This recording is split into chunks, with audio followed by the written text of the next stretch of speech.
Today, we'll be going over how to display your entries. The first thing you'll do is add an Entry Display Widget if your campaign doesn't already have one.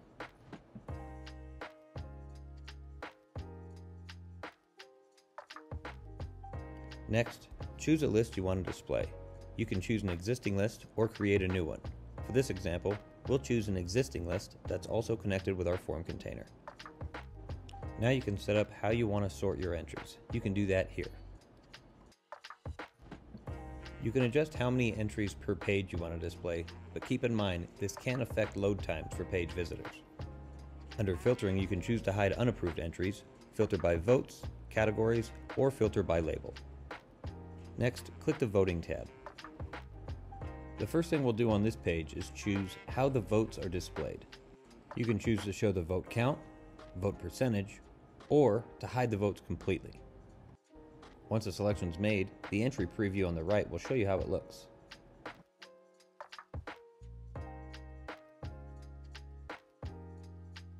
If you'd like to restrict voting to a certain time period, you can do so by setting the start and end date. This will allow entries to be seen but not voted on outside of that date range. Next, we'll set the voting restrictions.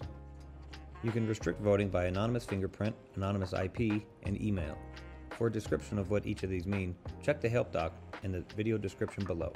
You can also set how often you want to allow people to vote. For this example, I'm going to allow them to come back and vote once a day. Now that your voting restrictions are set, click the Fields option on the left. Here, you can choose which fields you want to display in your entry tile. Next, you'll do the same for the pop-up view. The pop-up view also allows you to display custom fields that you have in your form.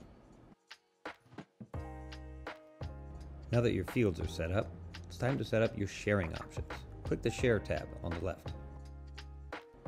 By checking the Enable Sharing box, you can customize the sharing options on any of the select platforms.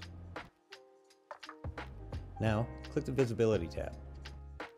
Similar to what we did in the Voting tab, here you can choose to start and stop displaying all of the entries outside of those voting dates.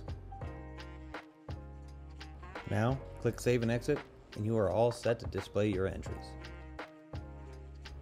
For more walkthroughs on our features and templates, be sure to check out some of our other videos. For more specific questions, feel free to email us at theteam@shortstacklab.com.